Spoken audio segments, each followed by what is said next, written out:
TSPSC విషయంలో yes మేము కూడా మీ దృష్టికి తీసుకురావాల్సిన అవసరం ఉంది. నిరుద్యోగ యువకులకు చెప్పాల్సిన అవసరం ఉంది.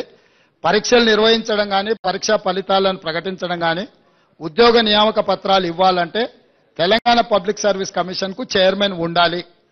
చైర్మన్ లేకుండా ఈ ప్రక్రియ ఏది జరగదు. ఇది న్యాయపరంగా చెల్లదు.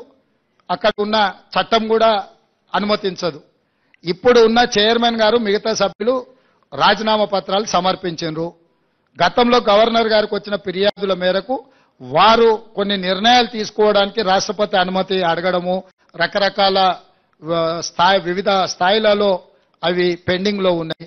వాటిని ఒక్కసారి పరిశీలించిన తర్వాత న్యాయ నిపుణుల సలహా తీసుకొని వీళ్ళని ఆమోదిస్తామన్నారు. కొత్తగా చైర్మన్ సభ్యులను నియమించుకొని పారదర్శకంగా నిర్దిష్టంగా నియామకాలు జరుగుతాయి.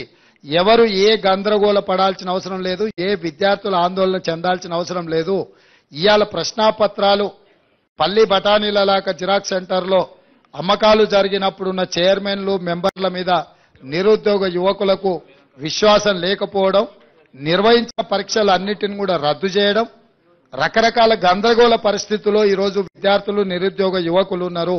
కాబట్టి వాళ్ళు ఆల్రెడీ గవర్నర్ గారికి రాజీనామాలు సమర్పించారు.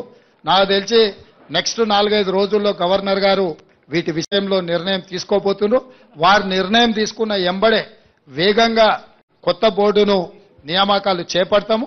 చేపట్టిన ఎంబడే పోటీ పరీక్షలు నిర్వహిస్తాము. పోటీ పరీక్షల ఫలితాలను ప్రకటించి పారదర్శకంగా సంవత్సరం తిరిగే లోపల డిసెంబర్ 9, 2024 లోపల క్యాలెండర్ డేట్ మేము రిలీజ్ చేసినాము.